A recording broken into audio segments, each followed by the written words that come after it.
As the United States of America celebrates its 250th anniversary, the sons and daughters of the American Revolution came together in Lansing. They placed wreaths by the George Washington statue at the Elliott Larsen State Office building. During a ceremony, they recognized the importance of the American independence and the historical figures of the Revolution.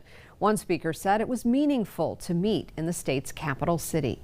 Well, I'm excited to be in the capital of Michigan, of course. It always brings patriotic feelings out.